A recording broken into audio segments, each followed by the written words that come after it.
الحمد لله وكفى وسلام على عباده الذين اصطفى أما بعد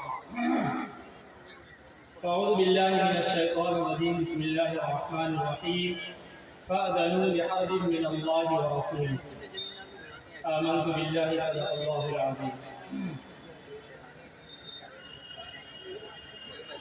محترم معزز اسٹیج کی زینت بنی ہوئی گرامی قدر شخصیات، ہمارا موضوع تو بہت ہی زیادہ اہم ہے اور اس پر بات کرنے کے لیے بہت لمبا وقت درکار ہے، لیکن ہمارے نقیب اجلاس کا 2 منٹ کے اندر بات سمجھنے کو کہا گیا ہے. میرے دوستوں اور بزرگوں، آج کے وقت میں جو گناہ جلی عنوان کے نام سے جانا جا رہا ہے، اس میں سے ایک گناہ کا نام ہے سود. یوں تو میرے دوستوں اور بزرگوں،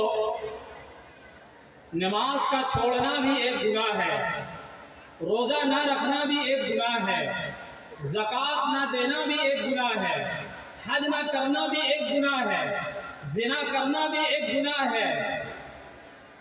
اسی طریقے سے بہت سارے گناہ ہیں، لیکن کسی گناہگار کے بارے میں اللہ تبارک و تعالی نے اس گناہگار کو اتنا سخت ترین عذاب کی دھمکی نہیں دی جس طرح سے سود کھانے والوں کو دیا ہے.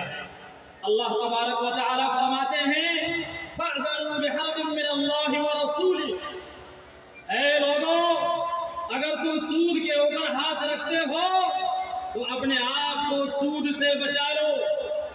میرا حکم آ جانے کے بعد، سود کی حرمت آ جانے کے بعد، سود کے منع ہو جانے کے بعد جو لوگ سودی کاروبار میں ملوث ہیں، تو میری طرف سے اور میرے نبی پاک صلی اللہ علیہ وسلم کی طرف سے ایسے گنہگاروں کے لیے اعلان جنگ ہے.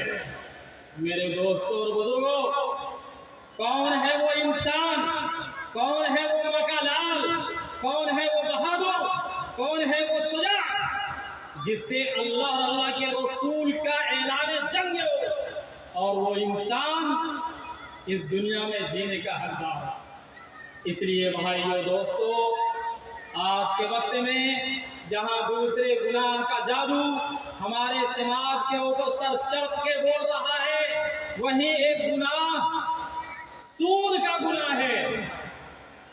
اگر ہمارے گھر کے اندر سود ہے، ہمارے بال بچے سود میں ملوث ہیں، ہماری عورتیں سود میں ملوث ہیں، تو ہم کو چاہیے کہ ہم اس گناہ سے بچا لیں. اللہ تبارک و تعالیٰ کا یہ اعلان آپ نے سن لیا. بس ایک حدیث میں پڑھوں گا اور بات ختم کر دوں گا. حدیث کیا ہے؟ الزنا 70 اجزاء وایسرها ان ينكح الرجل امه. سود کے 70 اجزاء ہیں اور اس میں سے سب سے کم درجہ ایسا ہے جیسا اپنی ماں کے ساتھ زنا کرنا. لہذا وہ انسان جو سود کھا رہا ہے وہ ایسا گناہ کر رہا ہے کہ وہ اپنی ماں کے ساتھ اپنے منہ کو کالا کر رہا ہے. میرے دوستوں اور بزرگوں، انسان کو لگتا ہے کہ سود کی وجہ سے میرے گھر کے اندر بہت سارے پیسے آ رہے ہیں، روپے میں اضافہ ہو رہا ہے. اللہ تبارک و تعالیٰ کا اعلان ہے یمحق اللہ الربا ویربی الصدقات. آپ کی نگاہ میں ایسا لگتا ہو کہ سود کی وجہ سے ہم لمبے کاروبار کر لیں گے، سود کی وجہ سے اپنے رقموں کو بڑھا لیں گے، اپنے اکاؤنٹ کو بڑھا لیں گے، لیکن سود بالآخر تباہی لے کر کے آتا ہے. جتنے بھی سود خار کو آپ دیکھے ہوں گے وہ کنگال ہوگا آخری وقت میں. اللہ کے نبی کا یہی ارشاد ہے کہ سود چاہے جتنا بھی زیادہ آپ کو دکھائی دے، لیکن اپنی عاقبت کے اعتبار سے، اپنے انجام کے اعتبار سے سود تباہی کو لاتا ہے.